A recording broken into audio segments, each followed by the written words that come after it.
Everyone knows the tale of Gracefield and how the orphan children managed to clip out of bounds and miraculously avoid the backrooms. This arc is particularly well known for its prominence of mind games, similar to the ever-popular Shonen Jump love child, Death Note.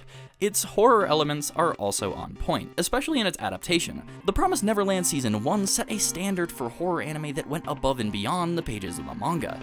If this was the quality to expect from the adaptation, then Season 2 was forecasted to exceed that threshold tremendously, and manga readers knew exactly where the story was headed, towards an arc that felt like a natural progression for the series, one full of suspense, world-building, and tactical action not seen in Gracefield. An arc featuring the most horrific of antagonists that the series had seen, easily able to wipe out hordes of humans without a second thought.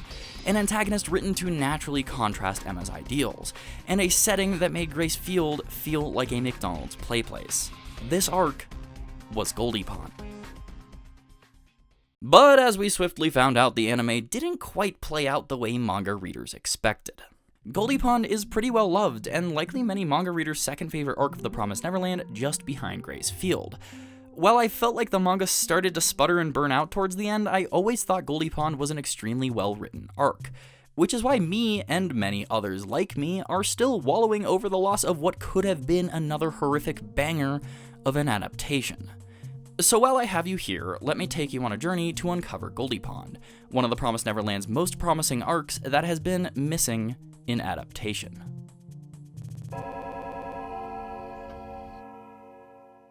The encounter with a mysterious man within the orphan's newfound home is the real first challenge that Emma and Ray face on their own, and it's truly where the story starts to deviate in certain aspects. Emma, having just seen the positive result of her hope, is actively pushing against someone who has seen what failure that same hope can bring.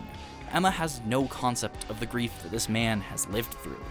Conversely, the man cannot begin to fathom Emma's plethora of illusionary hope, as it has been the root cause of his eternal suffering.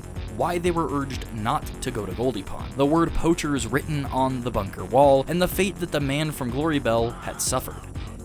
Welcome to Goldy Pond, your permanent home. Well, until you get eaten, that is.